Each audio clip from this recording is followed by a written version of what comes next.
Hey, what's up, everybody? Welcome back to Investing Sucks. And in this video, I'm going to show you guys what my process is for monitoring my investments, which includes what I do when a particular investment I've made goes down in value. And this can be particularly challenging for an investor because it really tests your temperament and your level of conviction when you see one of your investments go down. And prices are fluctuating every day, right? And oftentimes the fluctuations don't actually represent any changes in the real value of the business. And it's important to remain rational when this happens and also patient, right? I think patience is a very underrated quality for investors. And the one key to ensuring that you can stay rational is firstly to not have invested so much into the company in the first place. Now, I know this channel is really dedicated to individual company research, but the reality is if you invest too much of your portfolio into one individual company and you don't really have the temperament to deal with the swings, then it can really, really impair your judgment.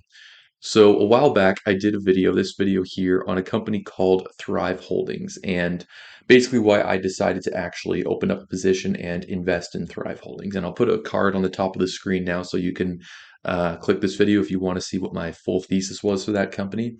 But essentially, the thesis summarized in a few main points was number one, they have two very different business segments, right? One they call marketing services, which is it's literally just the yellow pages. It's the internet yellow pages and then the print yellow pages that are sent to, sent to people. And then there's companies that actually will advertise in the yellow pages. So that's how that earns revenue.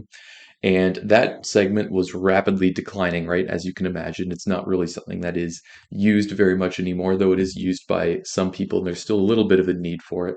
But that business is rapidly declining, but still producing positive cash flow while it does that. And then they have this other completely different segment, which is growing very fast, and it's a software segment. And the software is basically a CRM, software as a service solution for small businesses. Think 5 to 10 employees. Your local plumbing business. And there were also some recent changes that they had made to the pricing structure of their software offering, which made kind of the core software metrics like the number of customers, net dollar retention, it made those metrics look very, very bad initially, way below what you would look at for comparable companies like HubSpot, other CRMs that are out there, and even just other, small software companies. So those metrics looked really bad on the surface, right? Because they had increased the cost of their software by a lot. And it was really a strategic move, right? Where, they wanted to focus on higher value customers. They didn't want to serve, this kind of lower tier segment that they couldn't charge as much for their software for. So they made that strategic shift, which led to some churn in their customer base. So all the metrics at the surface looked really bad. But if you actually, understand why that happened, it did make sense to me. Essentially, what the business is doing is they're using their existing customer base in this declining legacy business, which is the yellow pages. And because that business operates on an ad spend model where companies pay for ads in the yellow pages, they have this whole cohort of customers that they can access and basically use those customers to sell their software that they're developing. And that's something that they have been doing. And they're transitioning some of those customers into their new software business pretty successfully. They said that's where about a third of their total customers come from, that source, and then another third just come from word of mouth. And then the remaining third would just be from, their regular marketing efforts that pretty much all software companies have to do. And to me, that seemed like a huge advantage to them because when it comes to developing software and scaling up a software business, really the largest cost item is your sales and marketing, right? Paying for a sales team to go out and actually sell this thing to people and talk to customers, and then just general marketing expenses to actually get the word out there and communicate what your software actually does. So it seemed to me that the market price didn't really reflect the potential that I saw in this business. And I saw it as a very attractive risk reward scenario where if they were able to get close to the targets that, the business had laid out for themselves, it would actually end up being a great investment, something in the range of 30% plus annualized returns over a period of about 5 years. So Thrive reported their Q4 2023 financial results and their full year 2023 financial results just a few days ago. And overall, there weren't really any surprises, right? Pretty much everything that management did say they were going to do, they actually ended up doing. And something that was impressive to see was the EBITDA in their SaaS business actually started to turn positive, right? Which was something that I did price in when I actually did my initial, DCF of this company to try and determine what it was worth in my initial video. But this was actually way ahead of schedule. They generated a lot more EBITDA and at a higher margin in 2023 than I had initially anticipated. So that was good to see. Now, since I invested in this company almost a year ago, it's been essentially flat pretty much until the point where they released their Q4 results, and then they actually went down about 10% for that day. And initially, I didn't really understand why at first, but after looking at it a little bit more in depth, I think there's a few things. One of which I think the likely culprit was basically that marketing services business, the Yellow Pages business, was declining a lot faster than initially anticipated. We could see here, the revenue was about 653 million, which was about a 34% decrease year over year, which I think was higher than initially thought. But this is another example of, metrics for this company where if you just look at them at the surface, they appear really, really poor. They look very bad. But when you actually double click and realize why it is the way it is, you realize that there were some changes made into the business. Now, what those changes were relates to the publication cycle, which is something they highlight here in their risk section, the publication cycle of this Yellow Pages business. And basically, what they did was for a lot of these, they moved them from a 15 to 18-month publication cycle, meaning, there's a new one coming out every 15 to 18 months. And what happens is they receive payment in full, and then they recognize the revenue once it's actually delivered to the customer, right? So they receive the payment in first, and then, they have to actually deliver, the goods to the customer before they're allowed to recognize the revenue. So when you extend the publication cycle, revenue is now being recognized over a longer period of time, right? So in one year, in say 2022, when you have 15 to 18 months, and then in 2023, they shifted just to 18 months, it's not really comparable, right? And then one thing that they actually did disclose, if we go to their, I'll try and find it quickly here, if we go to their MD&A section, where they talk about this specifically. So this section here where they're discussing the commentary on their marketing services revenue for, the US segment, and this part here where they're saying, yes, the demand was in part related to what they describe as the secular decline in the industry for demand print services, which is something that every investor in this company is obviously going to know. And then there was also what they attributed a 22% decline to when comparing on a publication by publication basis. So if you normalize for that change in the contract value or the duration of, the publication cycle, the decline isn't, in the 30%, it's more like in the low 20%. So again, that's another example of, why I think this company was interesting and why it intrigued me in the first place was because just looking at, metrics at the surface, the company appears, very bad. It appears like, a company you'd want to stay far away from. But then you actually dive deep into it and you understand, oh, okay, that's why it is the way it is. And it requires a bit more research. But despite this commentary that's presented here, the fact of the matter is the company's stock price did actually end up going down. So what do we do in this scenario? Well, what I like to do is just look at the information that's been presented to us, look at the facts that the company revealed, and assess whether or not my original thesis in the company has actually changed. And if it has changed, what are the actual consequences of that in terms of what I think the company is worth on a per share basis, and then compare that to the stock price? Because it is possible that maybe I revised my estimate down a little bit. But if it's only down by, say a few dollars, then does that really, constitute a reason to sell? Probably not.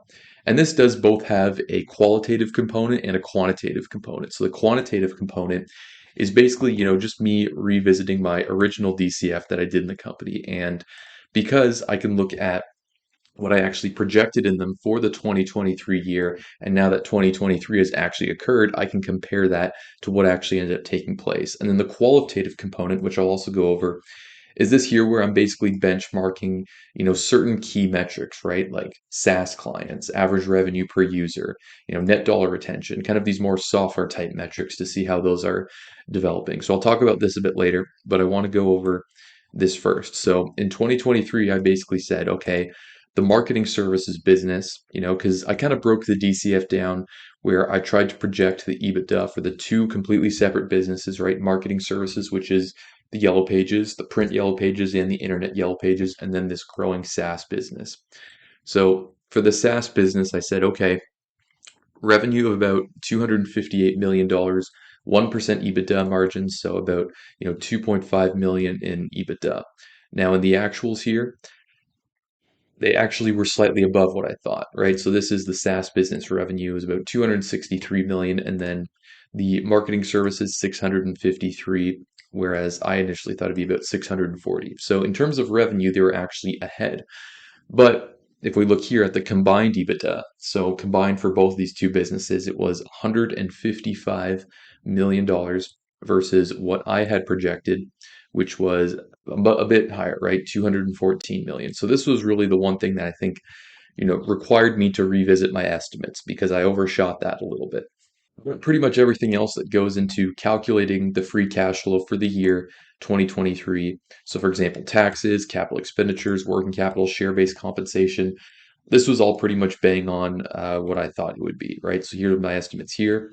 30 million in capex, 20 million working capital, 17 million in share-based comps. All pretty close to what I thought initially. But these ultimately don't really impact the valuation that much. So this doesn't really matter. And these are all pretty easy to project as well. You could kind of just look at historical trends. And unless the company specifically says we're going to start, increasing capex a lot or something along those lines, then you can pretty much expect these to just kind of stay what they were historically or grow in line with the overall growth in the business. The main thing you want to look at is, EBITDA. So how's the revenue looking and how are they managing expenses? So, like I said, I'll redo the actual discounted cash flow to redo my estimate of what I think the company is worth. So that's what I've done here. Now, I'll zoom in a bit here. And basically, I just copied and pasted my original 5-year valuation here. And then all the metrics in red were things that I ended up changing. So, like I said, I didn't end up changing the shrinkage in revenue essentially for each year because, like I said, I originally projected the shrinkage from 2022 into 2023 to be about 35%, which was actually ended up being less than that, primarily because of that change in the publication cycle. But because that's going to be more normalized going forward, you're still going to see a decline in this business because it is declining, but it should be about 25% each year until eventually gets to a point where, say in 2028, 2029, the business is essentially worth nothing. So, but there is still some cash to be earned in the next couple of years. One thing I did change though was the EBITDA margin on this marketing services, the Yellow Pages business. And the reason I did that was because it looked like I overshot it a little bit. For example, if we go to their actual filing here where they disclose this, they're going to say what their EBITDA was on the marketing services. So right here, total marketing service adjusted EBITDA had a margin of about 26.9%. I originally had it at about 33%. And that was just based off of my own calculations looking at the company. So I revised this down again just to be a little bit more conservative and to keep it in line with what, it was last year. So 26%. And then another thing I changed was I redid what I think the software as a service revenue growth is going to look like. Originally, I had this growing at about 25% per year, but they grew 22% over the last year. And if you guys know me, I like to build in more conservative assumptions into a model I do. So I don't necessarily think that it's impossible for them to, grow the software business at 25% per year. But if I want to, be a little bit more conservative, then I'll err on the side of caution, which involves, going to 20% per year. So it means I'm being, a little bit more pessimistic about the software business. But ultimately, when I looked at the impact that this had on the intrinsic value per share estimate, it was still pretty good overall. So, these two things they did obviously assume that, the business is now worth less, but it wasn't a whole lot. I mean, we're talking the estimate went down from about $42 per share to about $37 per share. Right. So yeah, those were the two big changes. I also ended up increasing the capex just a little bit because it seemed like they were gonna have to spend a bit more on that than I initially thought. And then all of these metrics down here, I ended up changing. There was some commentary about them potentially offering some preferred stock. So I kind of put this as a reminder to account for that later on down the line. I had to change, what the value of the debt is on their balance sheet because they did pay down quite a lot of debt. I'll quickly go to their just to show you this, I'll quickly go to their financial statements. So this is their full year their 2023 annual report. And I'll go to the cash flow statement so you can kind of see what this looks like, because this is a key point of this thesis, I would say. So cash from operations here of about $150 million. And then they had a little bit of capex, as we can see here, and then they paid down a significant amount of their debt, because this company does actually have a relatively high debt balance, for being a software company, but that debt mainly relates to, that Yellow Pages business, which that kind of makes sense to me because it's a predictable business. Despite the fact that it is declining, it's a very predictable decline, and it earns, very consistent cash flow. So it's well suited for, debt financing. And what their plan is basically to decrease this debt. So they have the term loan, this asset-backed lending facility, and then also current portion of long-term debt. So as that marketing business starts to decline, they're going to gradually pay down this debt. And then in a few years, what you're going to be left with is essentially a debt-free software company. So going back now to this revised DCF, the end result of all these adjustments in red that I ended up making was a new intrinsic value per share estimate of about $37 per share, which is down slightly from my original estimate of about $40 per share. So it's not down a lot, but it is down a little bit. And again, I think that's just based on the information that was revealed about this company. I think I had to bring my assumptions a little bit back down to reality to be more in line with what's actually expected to happen for this company. And the current price per share is just under $20 per share. So in my opinion, it's still easily something that I'd want to be accumulating. Now, obviously, this is my own personal opinion based on the research I have done. So do not just go out and start copying my investing just because I think it's a good idea. But that is my opinion overall. Now, something else that I do, and this kind of relates to that qualitative side, is I look at certain metrics that the company discloses, certain non-financial statement metrics, for example, the total number of clients, average revenue per user for the SaaS business, and also for the Yellow Pages business. And then I want to see how these are trending over time, because management provides a lot of commentary on why these are changing and how we should be looking at these different metrics. And it's important to keep updated with this, because if management starts saying, focus on this one metric is super important, it's what we use to evaluate our business, and then suddenly they stop saying that once the metric starts looking bad, then that should tell you something about management.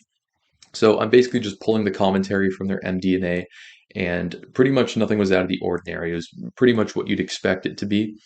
And then there's another metric that I want to talk about here, which is net dollar retention. So anyone who has looked at software companies before, you'll probably know what this metric is, but basically what it is you take a certain group of the company's customers that have been with the company for both years that you're comparing, because it's a year-over-year comparison.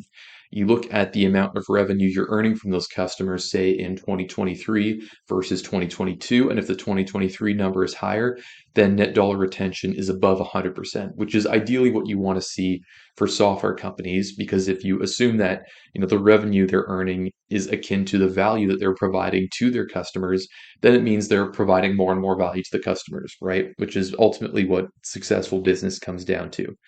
And this metric didn't look great, right? And it can be above 100% if the company has add-on services that their customers are buying, or if they're just able to increase the price of their software on a year-over-year basis. And this was below 100% for Thrive.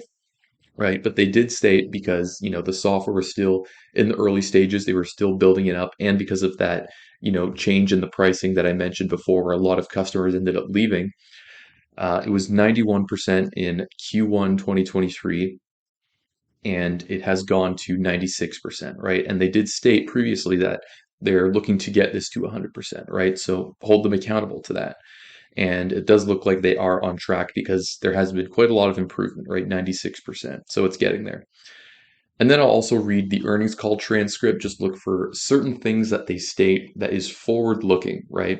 So for example, if they say the SaaS revenue and the marketing services crossover point, they said they expect it to be between 6 and 8 quarters away. So I can take that and I can kind of compare it to my, DCF, and say, okay, 6 to 8 quarters away, that's probably in late 2024 or early 2025. That about aligns with what I've projected, right? Because in 2025 here, we can see this is the point where the SaaS business is expected to be earning more revenue than the software, or the marketing services business. So that's something important to note because you can benchmark that to what you've projected for the company and ensure that you're thinking about it the same way that management is. And then also, just additional comments here. So, is there anything else that was worth mentioning that happened in the most recent quarter? And in this case, there was. So, I'll go back to the income statement here. Basically, there was this massive, massive impairment charge, $270 million impairment charge that basically brought the company's net income to zero. They actually had to report a loss. It is a non-cash expense, right? It's not something they have to actually pay, but it is indicative of something because the impairment charge related to the goodwill that the company has recognized on their balance sheet relating to the marketing services business. And the way that goodwill accounting works is if the business segment that the goodwill relates to, which is the Yellow Pages business in this case, if that segment is now worth less than the balance of goodwill on the balance sheet as estimated by management, then there is impairment and it gets written down to whatever they think the fair value is of that business segment. And so if we look at the actual balance sheet, the value of goodwill now is about $300 million, right? It went down from, $566 million to $300 million. So if we assume that this is the fair value of the marketing services segment, which it's not quite that simple, there is a little bit more technicalities, but it is indicative of basically management revising their estimates and now thinking that, the business is worth a lot less. And in my DCF, I basically have the marketing services business, so that Yellow Pages business worth more than 300 million, about 350 million. So then you think, okay, well, that's evidence that may tell us that something is wrong with this business and maybe we need to be revising our estimates. So again, my mind goes back to, okay, if that's true, what's the ultimate impact, right? How much of an impact does it end up having? And we can basically just assume that say the fair value of the whole marketing services is what the goodwill is worth now, which is about $300 million, right? And if our initial fair value estimate was $350 million, then we can just go here. Let's say we deduct $50 million from our equity value estimate. What does that do to the intrinsic value per share? Well, it brings it down to about $36. It went from about $1.50 it takes off. So it does have an impact, right? But is it a huge impact? Not really, but it is something to keep in mind. So yeah, overall, like I said, I did end up buying more of this company to reduce my cost base just because I think that even with the decline in these revisions, I still think it makes sense. And personally, I think the hardest part of doing this whole exercise and going through everything I just laid out is just being objective while you do it. Because sometimes, and this is going to happen to pretty much every investor, you're going to have to admit that you were wrong. And it can happen pretty often in investing, right? If realistically, if you think about it, if you get 60% of your investments correct and say 40% of them wrong, over a long enough time period, that's a pretty excellent track record, I would say, because that is going to accumulate. And if you just think about the laws of compounding and kind of the asymmetry between, how investing in a company can yield results 100% or even higher versus the maximum amount you can lose is 100% of your original investment, then if you can get 60% of your investments correct, then you're going to do pretty well in the long run. So I think being objective is difficult because sometimes it's not always going to be obvious that you are wrong about a particular investment. But anyways, guys, I hope you did enjoy this video. Let me know what you think of my process in the comments. And if you have a different way of doing it, I'd love to hear how you do it. And if you're new to my channel, I'd appreciate if you consider subscribing and like the video if you did enjoy it. And I'll see you guys in the next one.